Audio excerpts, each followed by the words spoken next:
super ansiosos por mais uma edição de O que você precisa saber.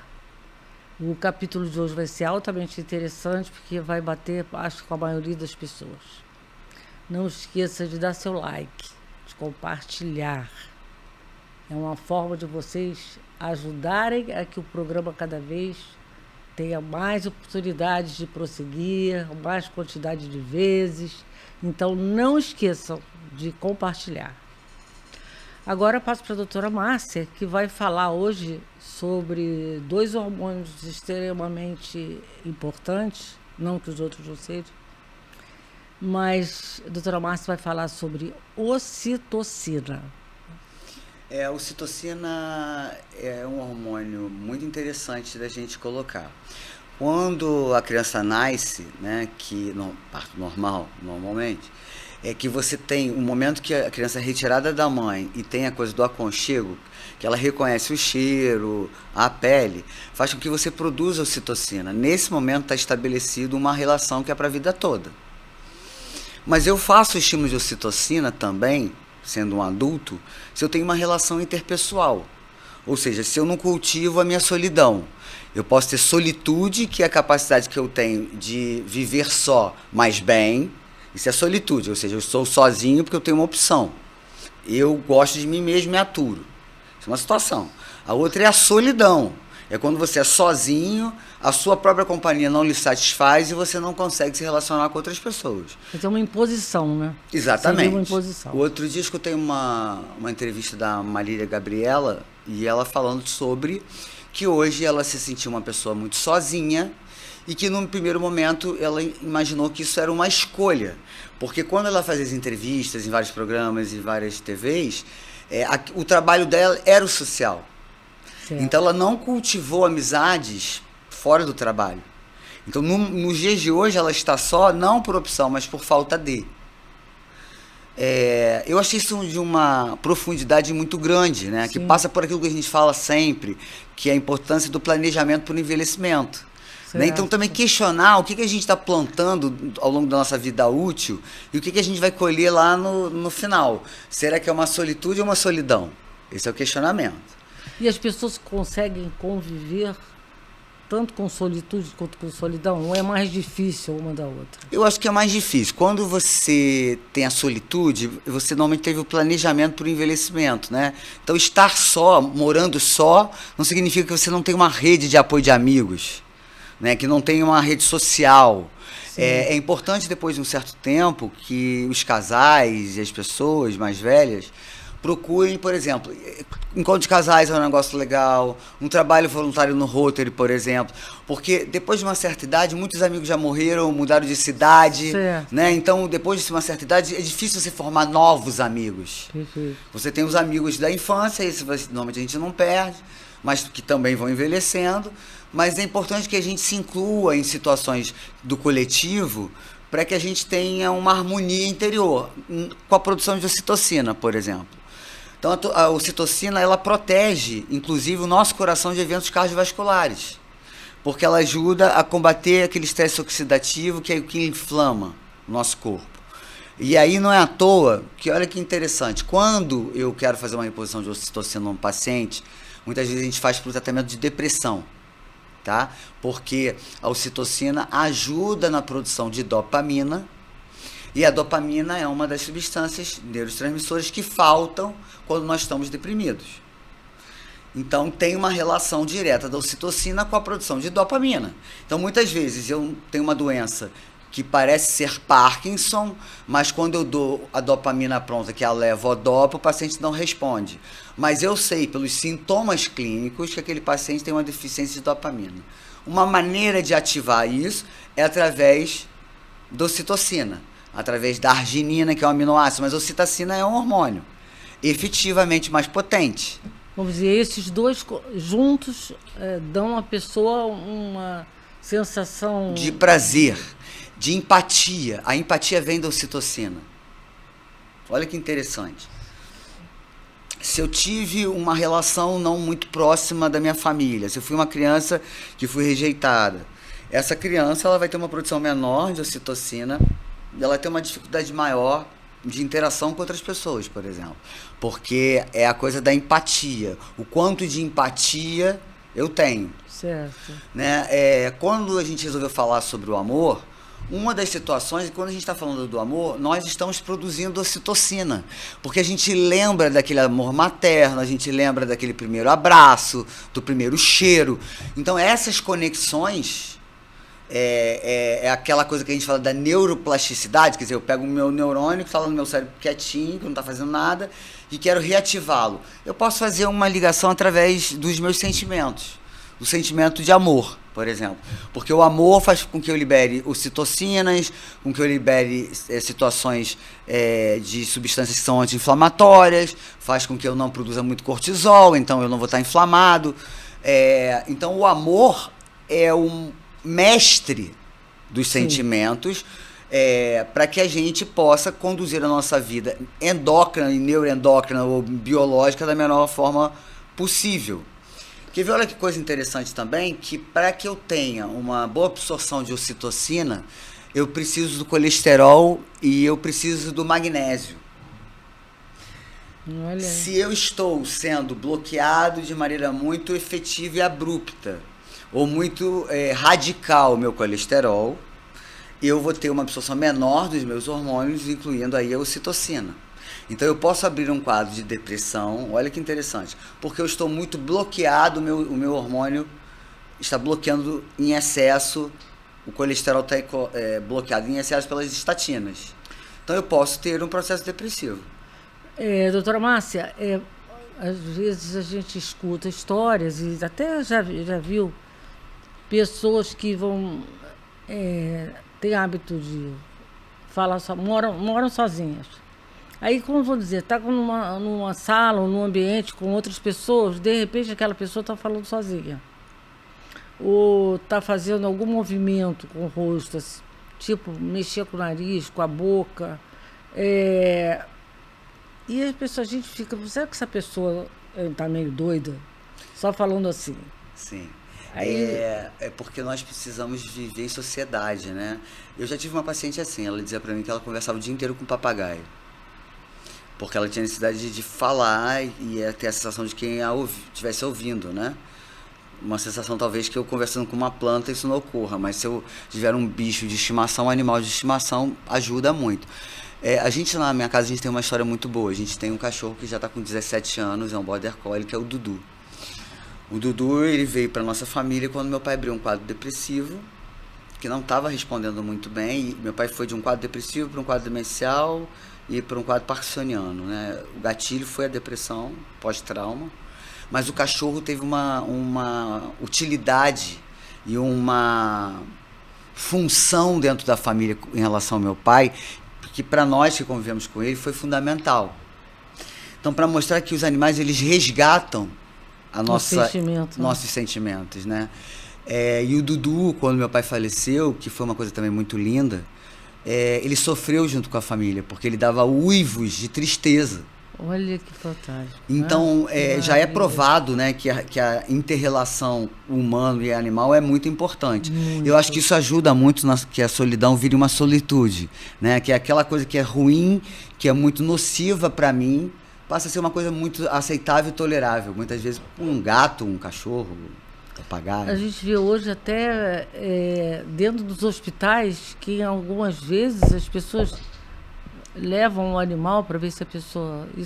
É a coisa de humanizar, né? A gente começou falando isso, da necessidade da medicina voltar para isso. Hoje você tem, inclusive, CTIs mais humanizados, que as pessoas podem ter mais facilidade de entrar e sair do CTI.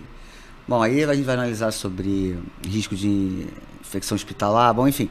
Mas é um CTI humanizado. A gente está tendo isso, né? A coisa de a gente entender a possibilidade de humanizar um ambiente e aproximar o ser humano de novo do que é mais importante, que é a nossa capacidade de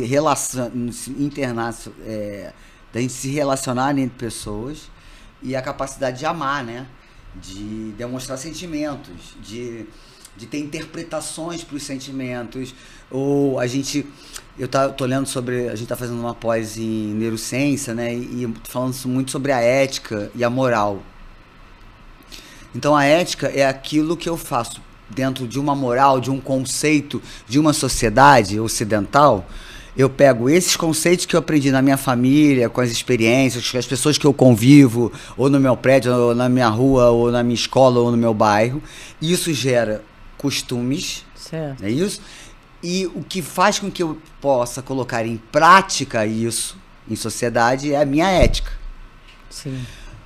É muito interessante porque se a gente for pensar no grande problema da associação mundial hoje é uma interpretação e uma maneira muito pequena de agir dentro de uma ética, né? Uma moral mundial e conceitos mundiais e propósitos muito pouco evoluídos, porque se a gente for imaginar, a gente continua pensando em conquistar, em guerrear, né? Mudou só o grau de crueldade das guerras, né? Porque antigamente era só armamento, agora tem a biológica, tem a digital, não é isso? Mas são mais silenciosas só, né, doutora? Mais silenciosas, mas muito mais perigosas. Certo. Né? Porque as guerras podem ser híbridas hoje em dia. Significa que eu posso pegar armamento, mas eu também posso ter drone, como eu posso ter drone inibindo lá a liberação de armamento pesado, mas também pode ser para disseminar um vírus, por exemplo. Né? Então, é preciso que a gente cultive no mundo a coisa do amor, de ser coletivo, da importância da gente conviver bem, porque a gente só tem um planeta. Sim. Que a gente habita. Sim. Nós evoluímos muito na tecnologia, mas como indivíduo, como ser humano, isso é uma opinião pessoal, hein? Enquanto indivíduo e ser humano, a gente está muito aquém, não é isso? E a gente não despertou que a gente precisa cuidar da nossa casa, que é o nosso planeta.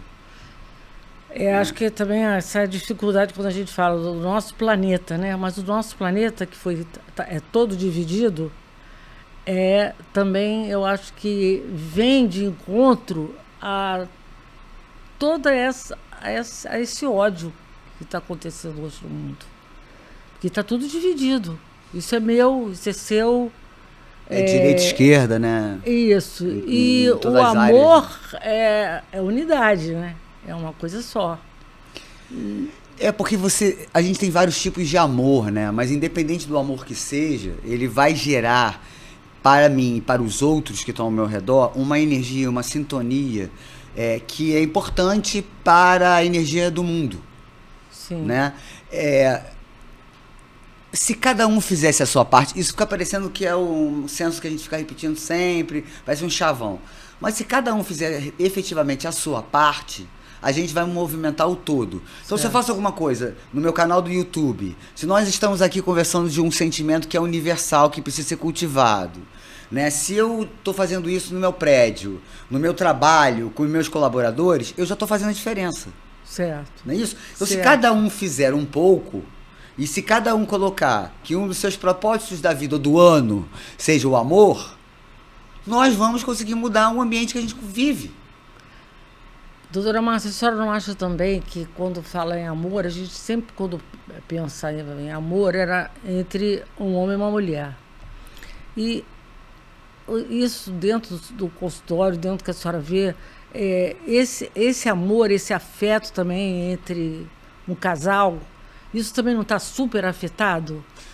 Eu entendo pela que sim. falta desses hormônios? Eu acho que é tudo, né? No meu entendimento, nós estamos muito inflamados por alimentação errada, falta de exercício físico. Isso vai gerar um acúmulo de gordura, que vai gerar um momento de uma produção de um hormônio chamado estrona, que é do grupo do estrogênio. Essa alteração da estrona é um hormônio cancerígeno, porque é nada mais tóxico do que o tecido gorduroso. E esse estrona faz com que os homens fiquem cada vez mais femininos, com características femininas. As mulheres dormindo mal, se estressando mais do que os homens, porque ela tem uma jornada dupla, né? Trabalhando como homem na rua e trabalhando em casa. Apesar de nós conseguirmos menos 30% menos de estresse, que nós não fomos preparados para sair para caçar. Não é isso? Então, no momento que a mulher vai para o mercado de trabalho, o comportamento fisiológico dela é de uma mulher que está sendo para caçar todo dia, estado de alerta. Certo. Então, nós somos prejudicadas quando passamos por situações de estresse pesados, muito mais do que os homens. Então eu estou fora do peso, produzo estrogênio, estrona.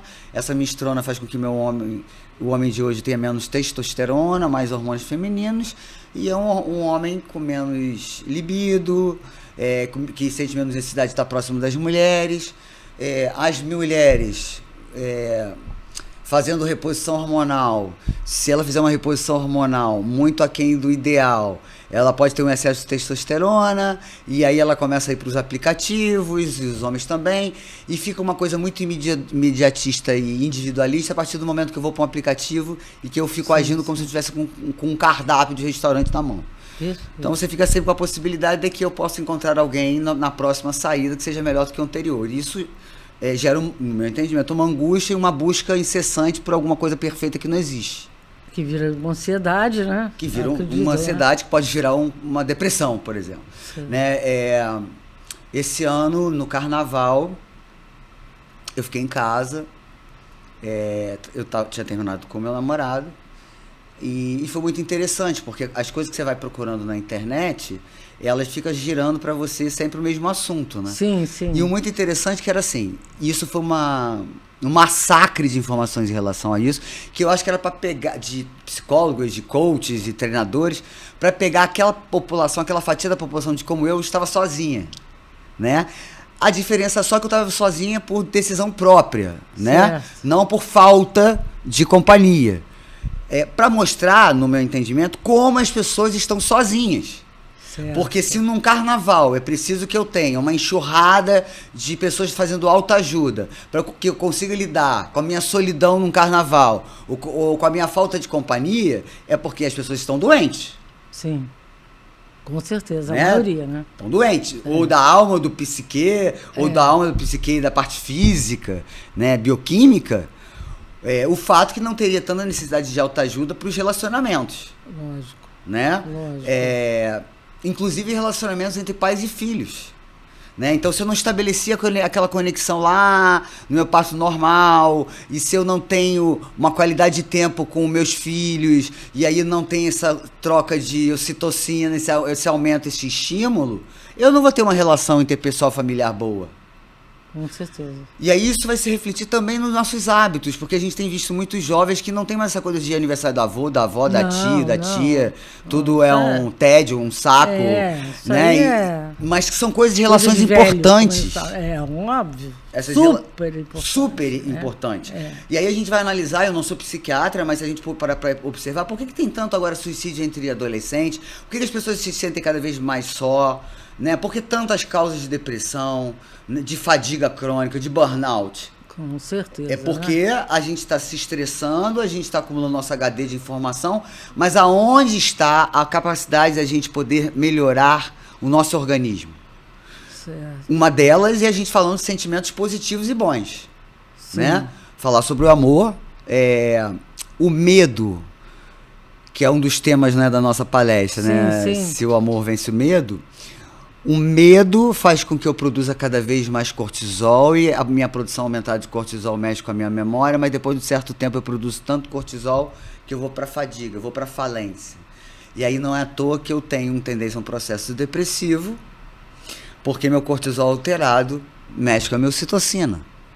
E aí a pessoa fica prostrada. Com prostração também. Então, mostrando que muitas vezes eu posso lançar mão de um tratamento para depressão, além dos antidepressivos, ocitocina. E, doutora, me diz uma coisa, todo mundo tem muita... quer fazer muito essa pergunta. Isso é reposto através de quê? De medicamento ou é através de um tratamento específico? Não, existem medicamentos que a gente pode fazer de forma intranasal, sublingual, tem injetável também, pode-se fazer suplementação sim, mas... Isso não significa que a gente tenha que fazer a suplementação e que vai, por conta disso, deixar de estimular as interações entre pessoas. Sim. Então, o ideal é que você seja suplementado, mas que você tenha relações interpessoais. E a ocitocina é através de medicamento, é um hormônio, né? Estou falando porque é isso que as pessoas devem estar pensando igual a mim. É um hormônio, tá? E quando acontece de ele estar baixo, nós ficamos suscetíveis a milhões de doenças, né? Para ele ser colocado no organismo de novo, é isso que faz, que coloca o chip? A gente não tem chip de ocitocina, mas a gente tem chip de um hormônio que é muito importante, que é afetado no estresse, que a gente fala no próximo episódio, que é a pregnolona. A ocitocina ela é reposta como um hormônio convencional. Então, por exemplo, a gente não faz reposição de testosterona em forma de gel, por exemplo. Sim. Eu posso fazer de forma cutânea ocitocina. A intranasal, a absorção é mais rápida, porque está na mucosa, como se fosse um medicamento que a gente usa para rinite, um spray para rinite. Tá. E sublingual também é interessante. A gente pode estar normalmente uma carga diária, né? Mas você pode fazer às vezes 2 vezes por dia, dependendo do paciente que você vai tratar. Estimular trabalho voluntário, trabalho social, relacionamento amoroso, amor fraterno, amor religioso, estimular isso. Então a gente tem um equilíbrio aí nessa ocitocina. O fato que é uma abordagem a mais para um paciente deprimido, é isso que a gente quer colocar, né? O exercício físico também ajuda na liberação de ocitocina. Então o que a gente quer colocar é que muitas vezes o tratamento de depressão não é tão efetivo porque a gente não lança mão de todo esse instrumental terapêutico. Então vamos lá. Eu tenho que ter um equilíbrio no meu cortisol, eu tenho que ter um magnésio, uma dosagem boa, eu tenho que ter zinco numa quantidade boa, eu tenho que ter selênio numa quantidade boa, eu tenho que ter meus hormônios da tireoide funcionantes, para que eu tenha uma modulação hormonal, para que eu não tenha um processo depressivo. Olha que interessante. Não é à toa porque a gente não teve relação interpessoal, porque a gente não teve vitamina D, que a gente mostrou no outro episódio, que mexe também com a produção hormonal, não pegávamos sol, ficamos confinados e incutiram o medo na gente, que era o medo de morrer. Sim. Olha aonde a população mundial chegou e o Brasil já é o primeiro país em uso de ansiolítico e antidepressivo. Porque, paralelo a tudo que o mundo passou, nós passamos, pelo menos Rio de Janeiro, vamos dar o exemplo, por violência diuturnamente.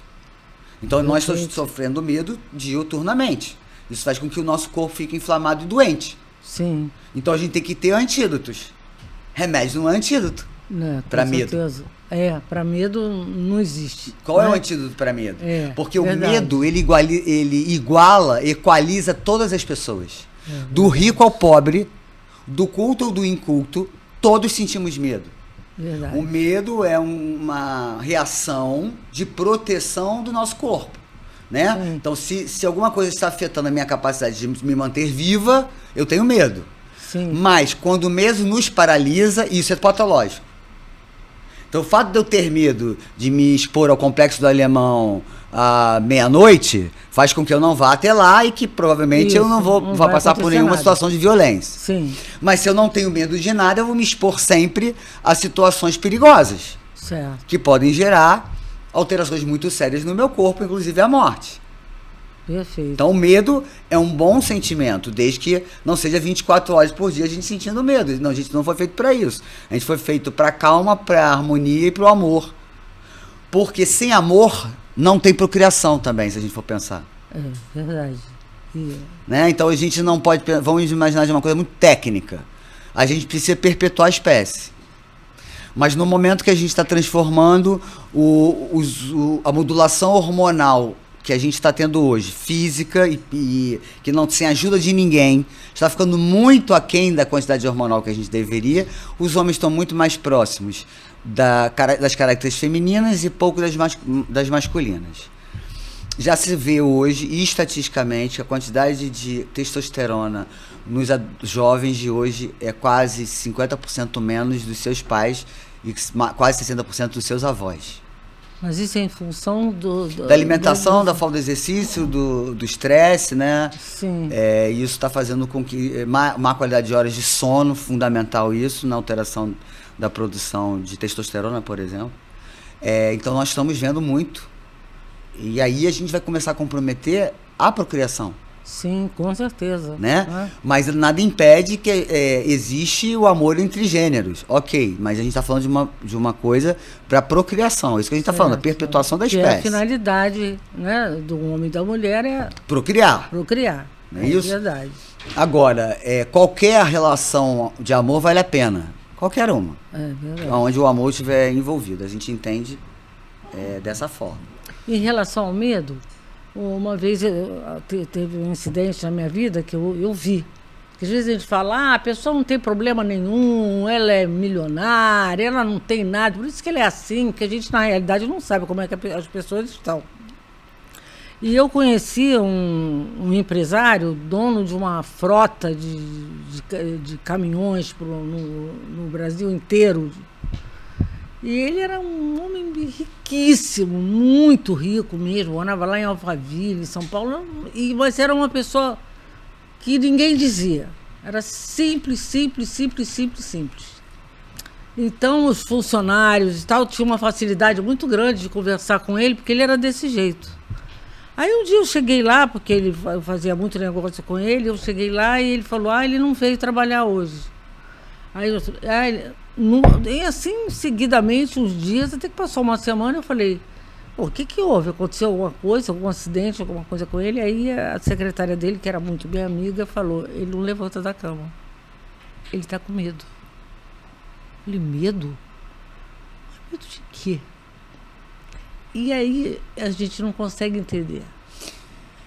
Explica, doutora. Quando eu tenho um processo depressivo ou eu cheguei no limite da ansiedade, do estresse, o que faz eu paralisar para não acabar é o medo. O medo é uma das sensações mais primitivas que a gente tem. Então, se a gente não está tendo energia para o básico, primeira coisa, o cérebro vai colocar o medo para dar uma paralisada. Mas tem uma outra coisa muito interessante. O medo pode ser decorrente de um trauma. E esse trauma gera morte de neurônios. Então eu posso ter um trauma, ter morte de neurônios, eu abrir um quadro depressivo grave. E aí eu não ter condições nem de sair da cama, porque eu tenho medo de sentir medo. O que é síndrome do pânico? A síndrome do pânico é o medo de sentir medo. Vamos lá. Nossa, eu vou ser assaltada agora. Mesmo morando no Rio de Janeiro, a gente não é assaltado todo dia. Mas caso eu fosse ser assaltada agora, neste momento, o meu organismo deveria que se preparar para uma reação. Então os sentidos todos ficam muito aguçados, para que eu tenha uma capacidade de resposta maior. Eu libero uma quantidade abrupta de cortisol para eu ter a saída dessa minha inércia, tá? E eu vou liberando adrenalina, noradrenalina, eu vou liberando substâncias importantes para a fuga. Isso é numa situação de estresse e de medo. Certo. Se eu tenho ansiedade e medo todos os dias, e o meu organismo tem que lançar mão de um mecanismo muito complexo metabólico, neuroendócrino, de liberação de substâncias que geram ansiedade e medo, o que o cérebro faz? Bom, eu vou deixar um botão acionado no cérebro 24 horas por dia, com medo ou sem medo, porque no momento que ela for sentir o medo, e é todo dia, eu não preciso ter um trabalho tão grande.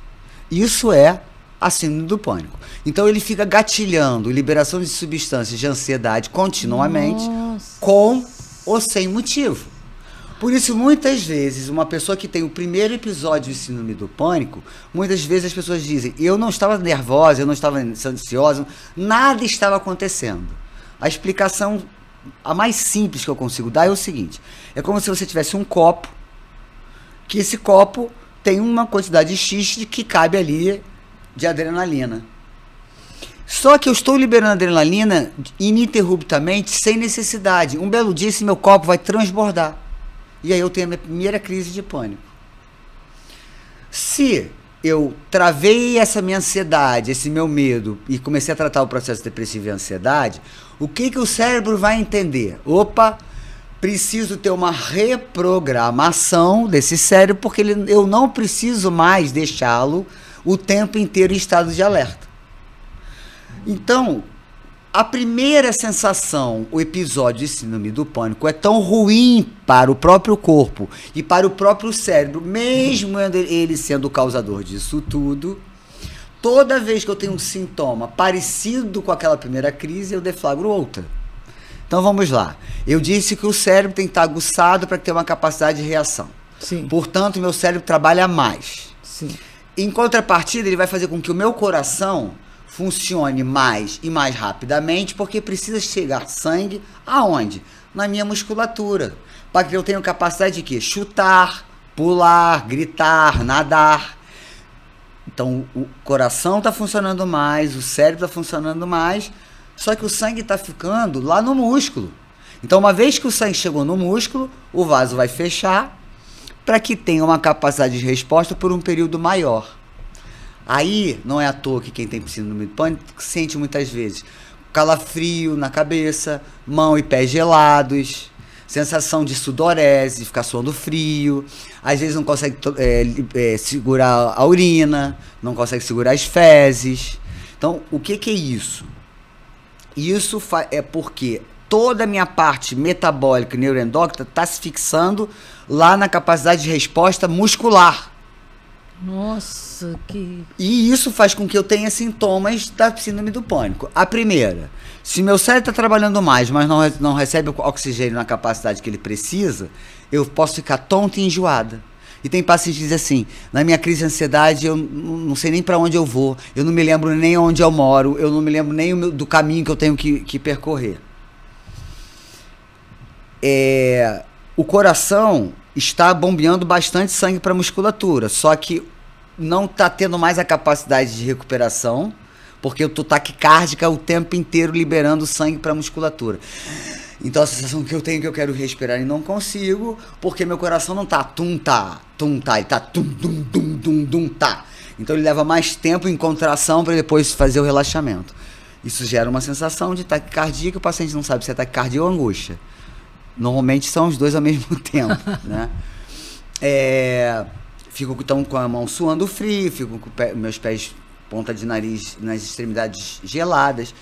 Isso é uma característica da síndrome do pânico, decorrente de uma situação de ansiedade, estresse ou medo que eu não controlei, ou que eu não tratei. Doutora, então, os hormônios estão ligados, na realidade, a todos os fatores de mal, de doenças que a gente tem? Nós não podemos falar nada de metabolismo, de metabólico, se a gente não falar de hormônio. Porque, para o leigo, por isso é importante um canal como o nosso, sim, acha que hormônios são só os hormônios sexuais. Isso. Né? Que é testosterona, estrogênio, progesterona, estradiol. Perfeito. Não, a gente tem outros hormônios, por exemplo, insulina, cada vez mais, e todo dia a gente ouve falar em alguma coisa relacionada à insulina, resistência insulínica. Então, nós temos a insulina, nós temos o cortisol, nós temos hormônios da tireoide, a gente tem o ACTH, a gente tem FSH, LH, que são hormônios produzidos lá na hipófise, que é a glândula que comanda todas as outras. Então, existem muitos hormônios no corpo da gente, porque senão, metabolicamente, nós somos inviáveis. Então, precisa do hormônio para transformar as reações químicas em reações viáveis.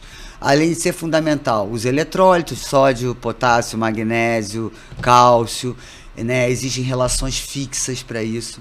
Isso a pessoa perde quando ela sua muito, assim, nessa situação? Sim. Isso, Vitória, perfeito, adorei.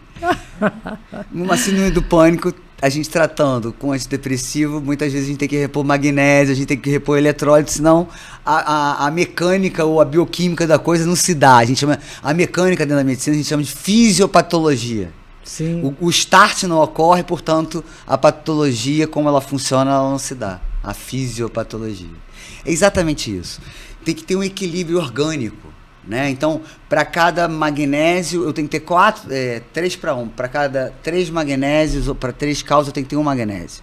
Então, vamos lá. Se eu estou com baixa de magnésio, eu tenho excesso de cálcio. Excesso de cálcio faz com que eu tenha calcificação na parede do meu vaso.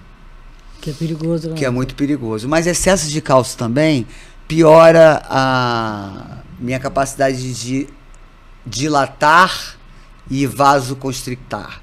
Então, aumentar o tamanho do vaso, diminuir o tamanho do vaso. Isso eu também dependo do que a gente acabou de falar, das ocitocinas também. Olha que interessante. A ocitocina também ajuda a aumentar calibre ou diminuir o calibre de vaso. Deixa eu te perguntar uma coisa. Até pode ser antiética, mas eu vou perguntar. Todos os médicos sabem disso? Eu entendo que não. Porque eu senão daria mais valor a tudo isso que a gente está falando. Eu ouvindo, né, você falar já tantas vezes juntas, e a maioria das pessoas que eu converso, que eu vejo, até que tem a mesma profissão que eu, as pessoas vão ao médico porque elas estão sentindo alguma coisa. Tô com dor aqui, tô com isso aqui, tô com dor, enfim. Mas a coisa não é levada dessa forma, desse equilíbrio que você está falando. Eu acho que isso aí precisa ser muito falado. Eu acho. Isso é uma maneira que a gente tem de promover saúde coletiva. Sem um equilíbrio de minerais, vitaminas, aminoácidos e hormônios, é impossível ter saúde.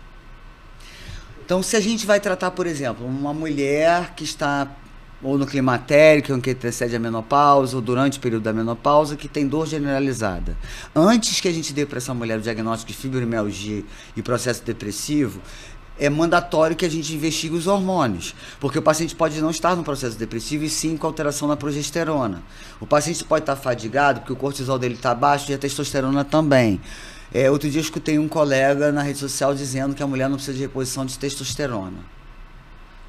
Aí eu falei, bom, uma mulher numa idade fértil que não está no climatério, que se você dosou está boa a testosterona, vamos imaginar que 30 seja o legal, o ideal. Vamos deixar, mas se a mulher tem mulheres, e não são poucas, que eu pego no consultório que você não consegue nem dosar. E como é que eu não vou repor?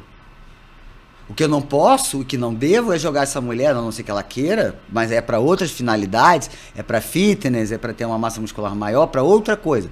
Para competir, sim, a gente tem que jogar esses hormônios para uma dose muito mais elevada. Mas para a gente ter saúde, não, tem que repor sim.